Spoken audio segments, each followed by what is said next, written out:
श्रवण कराएंगे, परंतु उससे पूर्व हम अपने गुरुदेव भगवान का ध्यान कर लें। यम प्रव्रजन्तमनुपेतमपेत कृत्यम द्वैपायनो विरह कातरया जुहाव पुत्रेति तन्मयतया तरवो विनेदुस् तं सर्वभूत हृदयं मुनिमानतोऽस्मि। सूत जी ने वंदना की। यम प्रव्रजंत, जो व्रजंत सन्यासी मठ बनाकर नहीं रहते। सुखदेव जी, यद्यपि इनके पूर्व जन्म की कथा बड़ी लंबी है, ये गोलोक धाम में श्री राधा जी के लीला सुख थे और श्री राधा जी की आज्ञा से इस धराधाम पर भागवत धर्म का प्रचार करने के लिए अवतरित हुए। मां पार्वती ने भोलेनाथ से पूछा कि भोलेनाथ, आपने हमें रामचरितमानस की कथा सुनाई, अब हम अमर कथा सुनना चाहते हैं। तो भोलेनाथ ने शंख बजाया और पूरा कैलाश खाली हो गया, क्योंकि चेतावनी ध्वनि थी। पूरा कैलाश खाली हो गया, परंतु एक अंडा जो शुक का था, सुकी का था, वो पड़ा रह गया। उसमें पड़ा तोता। दसम स्कंद तक तो माताजी हुंकारी भरती रही और फिर माताजी को नींद आ गई। सुखदेव जी ने सोचा, यदि हुंकारी बंद हो गई तो बाबा कथा बंद कर देंगे। तो माताजी के स्थान पर सुखदेव जी हुंकारी भरते रहे और अंतिम में जब बाबा ने देखा कि मैया तो सो गई, ये हुंकारी कौन दे रहा है, तो जब सुखदेव पर दृष्टि पड़ी तो बाबा त्रिशूल लेकर दौड़े। सुखदेव जी उड़ गए, क्योंकि अमर कथा सुन ली थी। उड़ते हुए व्यास जी की, वेद व्यास जी की पत्नी जम्हाई ले रही थी और उनके पेट में घुस गए। शंकर जी वापस आ गए। अथवा विधि का विधान यही था, क्योंकि गोविंद को लीला करनी है और गोविंद लीला का माध्यम बना लेते हैं। इसीलिए बाबा ने कहा कि अपनेपन के अहंकार में मत रहिए, कोई ही सोई जो राम रचि राखा, तो को करी तर्क बढ़ावई शाखा। यह शंकर जी कह रहे हैं। जब सती जी को बहुत समझाया और नहीं मानी, कहा नहीं नहीं हम तो परीक्षा लेंगे, तो भगवान ने कहा जब हमारे समझाने से नहीं मानी। अच्छा, आप कितने बड़े विद्वान हैं, कितने बड़े ज्ञानी हैं, कितने बड़े शिक्षाविद हैं, परंतु तीन को नहीं समझा सकते, तीन लोगों को नहीं समझा सकते। इसमें दोष नहीं है, अत्यंत सन्निकटता होने के कारण ये आपकी बात नहीं समझेंगे। पहला स्थान है गुरु का। चेला कितना बड़ा विद्वान हो, लेकिन गुरु को नहीं समझा सकता। गुरु जी यही कहेंगे तुम हमसे पढ़े हो, हम तुमसे नहीं पढ़े हैं। दूसरा स्थान है पिता का। पुत्र कितना बड़ा आईएएस हो, लेकिन पिता के आगे तो पुत्र है। और तीसरा स्थान है पत्नी का। अत्यंत सन्निकटता होने के कारण ये समझ ही नहीं पाते। अथवा ऐसा नहीं है कि हमारे आपके वैवाहिक जीवन में भी खटपट होती है, भगवान कृष्ण के भी जीवन में हुई, तो यहां से लेकर स्वर्ग तक एक कर दिया था। सत्यभामा जी का एक हट। प्रेम से बोलिए जय श्री कृष्ण। जय श्री कृष्ण। स्वजनों, शौनक जी ने प्रश्न किया और इन्हीं प्रश्न के उत्तर में सूत जी ने कथा सुनाना प्रारंभ किया। अपने गुरुदेव भगवान का ध्यान किया कि वही सुखदेव जी जो जन्म लेते ही सन्यासी हो गए, जैसे ही माता के गर्भ से बाहर आए, वन की ओर प्रस्थान किया। नालक छेदन भी नहीं हुआ, अपनी नाल को ऐसे हाथ में पकड़ा और जंगल की ओर चले गए। व्यास जी पीछे पीछे पुत्र पुत्र कहकर पुकार रहे हैं, सुखदेव जी मुड़कर नहीं देखे। संस्कारों की आवश्यकता वहां है जहां संस्कारों का अभाव हो। सुखदेव जी जन्मजात सन्यासी। व्यास जी कातर भाव से सुखदेव जी को पुकार रहे हैं, सुखदेव जी चले जा रहे हैं। व्यास जी के शब्दों में इतनी करुणा कि सुखदेव जी ने तो उत्तर नहीं दिया, वृक्षों ने उत्तर दे दिया।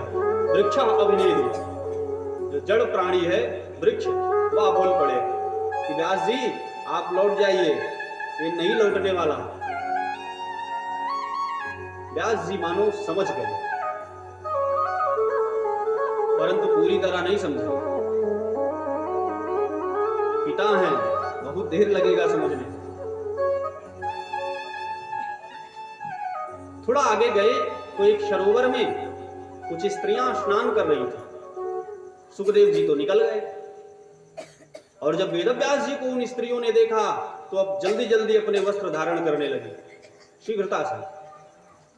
वेदव्यास जी रुके और कहा, देवियों अभी अभी इधर से मेरा पुत्र गया है, नवयुवक पुत्र, उसे देखकर तुमने वस्त्र धारण नहीं किया, और मुझ वृद्ध बूढ़े को देखकर वस्त्र धारण कर रही हो। अरे मैं तुम्हारे पिता की उम्र का हूं। स्त्रियों ने जो उत्तर दिया तो व्यास जी का मन परिवर्तित हो गया। उन देवियों ने कहा कि व्यास जी आपको ये पता है कि स्त्री कौन है, पुरुष कौन है, आपके पुत्र को नहीं पता। वो तो जानता ही नहीं कि स्त्री पुरुष होते क्या है। इतने बड़े सन्यासी नहीं लौट कर आए। व्यास जी ने चारों वेद को तीन भाग में विभक्त करके 4 वेदों की रचना की। कभी कभी पढ़ाया जाता है बच्चों को कि 4 वेद फला संवत में लिखे गए, वेदव्यास जी के द्वारा लिखे नहीं गए, विभाग किए गए। और जब इनसे भी संतुष्टि नहीं हुई तो वेदव्यास जी ने 5म वेद महाभारत की रचना कर दी। इनसे भी शांति नहीं हुई तो 17 पुराण लिख डाले। इनसे भी शांति नहीं हुई। अशांत बैठे थे आश्रम में, नारद जी का आगमन हुआ। नारद जी ने कहा, वेदव्यास जी आपने बहुत ग्रंथ लिखे हैं, परंतु गोविंद के गुणानुवाद का कोई ग्रंथ नहीं लिखा। कोई ऐसा ग्रंथ नहीं जिसमें आपने विशुद्ध रूप से गोविंद का गुणानुवाद किया हो। ये आपने पुराण लिखे, तो पुराण में तो अनेकों यज्ञ का वर्णन है, और आपके लिखे हुए पुराण को प्रमाण मानकर कल तक जो हत्या नहीं करते थे वो भी यज्ञ में बलि देने लगे। आपने प्राणियों के कल्याण के लिए लिखा, हो गया उल्टा। क्यों? क्योंकि आपने गोविंद का गुणानुवाद नहीं किया। आपको शांति तभी प्राप्त होगी जब आप गोविंद के गुणानुवाद का कोई ग्रंथ रचित करें। व्यास जी ने स्वीकार कर लिया, और नारद जी ने वही सुनाया जो ब्रह्मा जी से सुने थे। ब्रह्मा जी भी भगवान से सुने थे। सबसे पहले भागवत का ज्ञान भगवान ने ब्रह्मा जी को दिया कि अहमेवासमेवाग्रे नान्य सद सत्परम। ब्रह्मा जी से जो कहा था विराट पुरुष ने, इस संसार के पहले केवल मैं ही था, इस संसार में इस समय केवल मैं ही हूं, और यह संसार जब लय हो जाएगा तो भी मैं ही रहूंगा। प्रेम से बोलिए जय श्री कृष्ण। स्वजनों, बंधुओं, यही ज्ञान नारद जी ने वेदव्यास जी को दिया। वेदव्यास जी ने इसी को आधार मानकर श्रीमद् भागवत महापुराण की रचना कर डाली। प्रेम से बोलिए श्रीमद् भागवत महापुराण की जय हो। परंतु प्रश्न अब भी वही है। श्रीमद् भागवत महापुराण की रचना तो हो गई, प्रश्न अब भी वही है कि इसे पढ़ाया किसे जाए। इतना अद्भुत ग्रंथ, कोई अद्भुत श्रोता हो, कोई अद्भुत विद्यार्थी हो तभी पढ़े। बहुत दिन के पश्चात वेदव्यास जी को स्मरण में आया कि मेरा पुत्र है जो जन्मजात सन्यासी है, परंतु वह तो जंगल चला गया। नारद जी फिर प्रकट भए। कल मैंने कहा था कि भगवान जिसको मिले उसके पहले नारद जी उसको मिले। नारद जी जिसको मिल गए, भगवान का मिलना कंफर्म हो गया।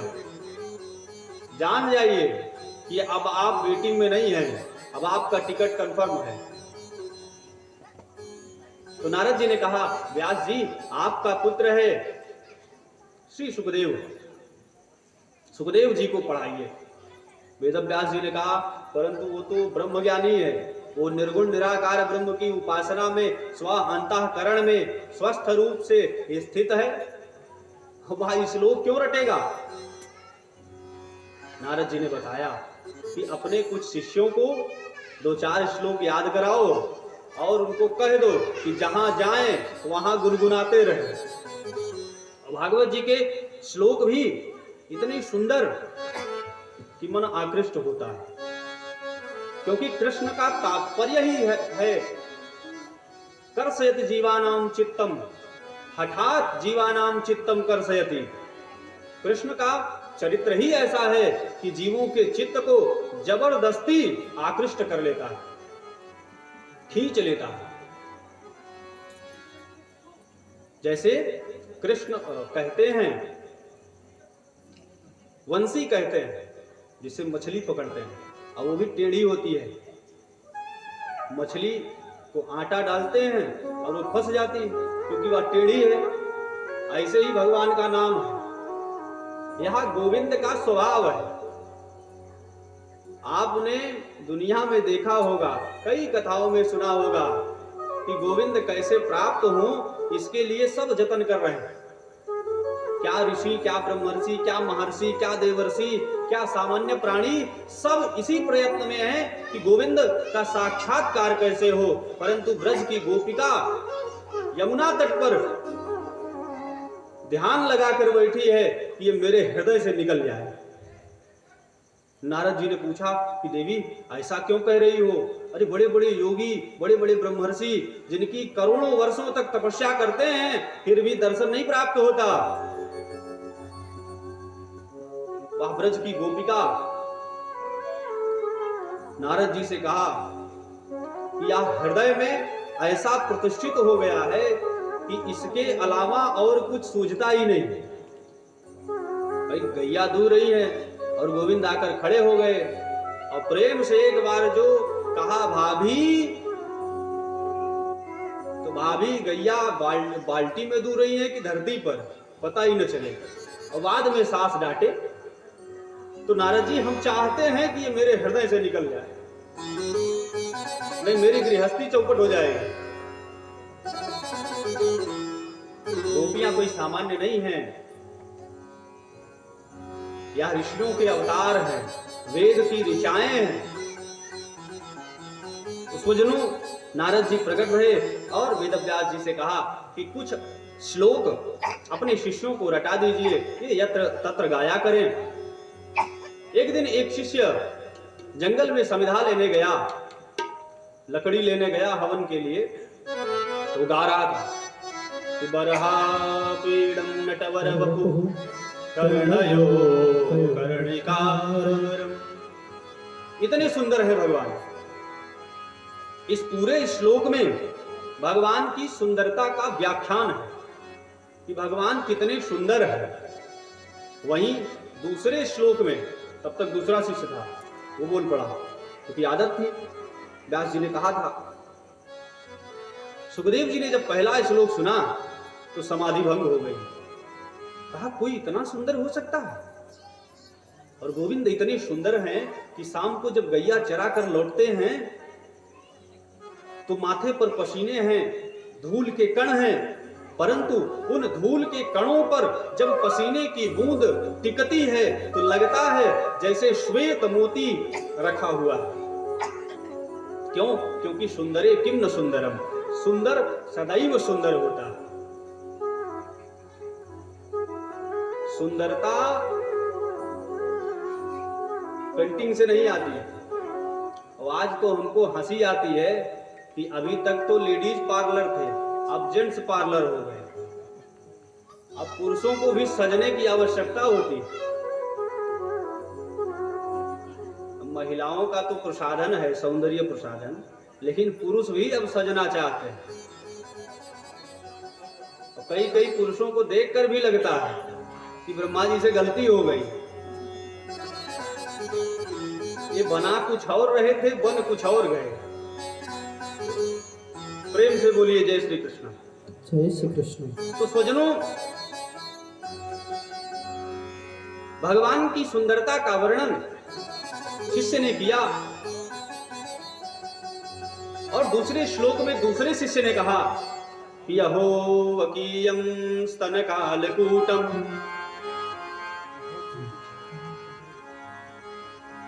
प्रेम से बोलिए जय श्री राम। जय श्री राम। श्रीमन्नारायण नारायण नारायण, श्रीमन्नारायण नारायण नारायण, श्रीमन्नारायण नारायण नारायण, श्रीमन्नारायण नारायण भवतारायण, श्रीमन्नारायण नारायण भवतारायण, श्रीमन्नारायण नारायण नारायण, श्रीमन्नारायण नारायण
भवतारायण, श्रीमन्नारायण भवतारायण, श्रीमन्नारायण नारायण नारायण, भजन नारायण नारायण नारायण, भजन नारायण नारायण नारायण, लक्ष्मी नारायण नारायण नारायण, भजन नारायण नारायण नारायण, श्रीमन्नारायण नारायण नारायण। प्रेम से बोलिए श्री सीताराम नाम जी महाराज की जय हो। अनंत बलवंत हनुमंत जी महाराज की जय हो। श्रीमद्भागवत महापुराण की जय हो। बंधुओं, हम सब भगवान की लीला कथा का अवगाहन कर रहे हैं और ऐसी ही निष्ठा पूर्वक करते रहे। विगत दिवस कल मैंने देखा कि रात्रि के 10:30 बज गए। आश्चर्य है कि कोई उठकर नहीं गया। प्रायः 10 के बाद मन डोलने लगता है कि अब घर चले, परंतु धन्यवाद है आप सबको कि कोई उठा नहीं। निश्चित रूप से बंधुओं, जब हमारी श्रद्धा और भक्ति पुष्ट हो जाती है तो मन लगता है। यहां जब वेदव्यास जी के शिष्यों ने भगवान के गुण का वर्णन किया कि अहो वकीयम स्तन कालकूटम, इस पूतना को देखो कि स्तनों में विष लगाकर आई थी कि भगवान दुग्धपान कर लेंगे और साथ में विषपान भी कर लेंगे और भगवान गोविंदाय नमो नमः। परंतु ऐसी पूतना को भी भगवान ने मातृवत गति प्रदान की। गोविंद भी सोचते हैं कि हम जिस अवतार में आते हैं पहले राक्षसी का ही वध करना पड़ता है। रामावतार में आए तो ताड़का मिल गई और कृष्णावतार में आए तो पूतना मिल गई। आगे पूतना की कथा आएगी, विस्तार से श्रवण करेंगे। यद्यपि यहां जब शिष्य ने भगवान के गुणों का वर्णन किया, सुखदेव जी उठकर खड़े हो गए। वह